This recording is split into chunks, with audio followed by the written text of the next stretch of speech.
সম্পর্ক অবসান ঘটে কর্তব্য থেকে আজকে যারা সরে যাচ্ছেন,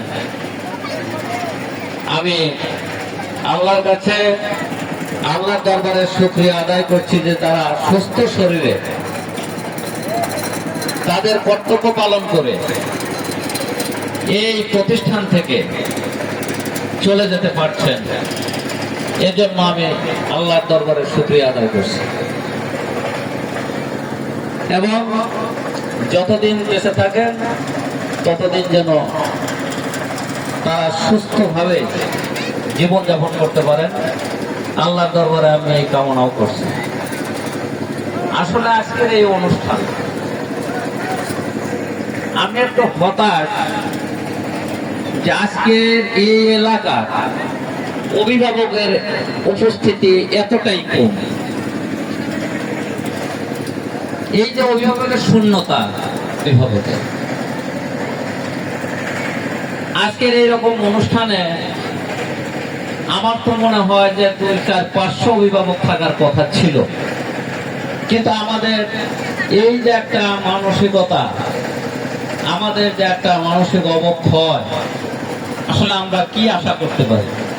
অবস্থা এই পরিস্থিতি থেকে যদি আমরা উত্তরণ ঘটাতে না পারি তাহলে আমাদের সন্তানের ভবিষ্যৎ নিয়ে আমরা কিন্তু কোনো নিশ্চয়তা দিতে পারবো না। আমাদের উদ্দেশ্য হলো একটা এলাকায় ভালো শিক্ষা বিস্তার করা, ছেলে মেয়েদেরকে আদর্শ মানুষ হিসেবে গড়ে তোলা। আদর্শ শিক্ষকের কাছ থেকেই তারা কিন্তু এই জিনিসটা লাভ করবে এবং এটা বাস্তবায়নের দায়িত্ব রয়েছে শিক্ষক এবং অভিভাবকের। আপনারা ইতিমধ্যে লক্ষ্য করেছেন,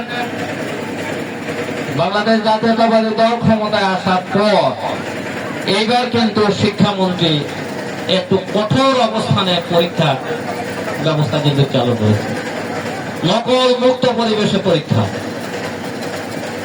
এই দেশটাকে একটা আদর্শ দেশ হিসাবে, এদেশের প্রতিটা মানুষকে আদর্শ মানুষ হিসাবে সুশিক্ষায় শিক্ষিত করার লক্ষ্য নিয়ে কিন্তু এই সরকার এগোচ্ছে।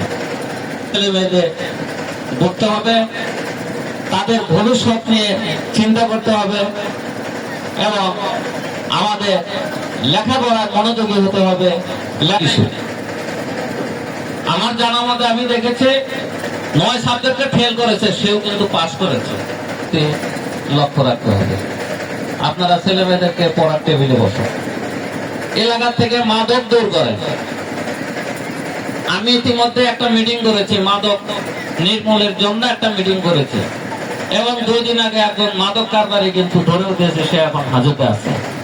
আমার এলাকাটা মনে হয় 50% এখন কমে গেছে। আমি এই যাত্রা অব্যাহত রাখবো এবং এলাকাতে ভালো করার জন্য আমি আশা করি এই চরামখা ইউনিয়নের প্রতিটি এলাকায় যদি এইভাবে আপনারা মাদক নির্মূলের প্রচেষ্টা চালিয়ে যান তাহলে এলাকা রক্ষা হবে, আপনাদের ছেলে মেয়ে রক্ষা হবে।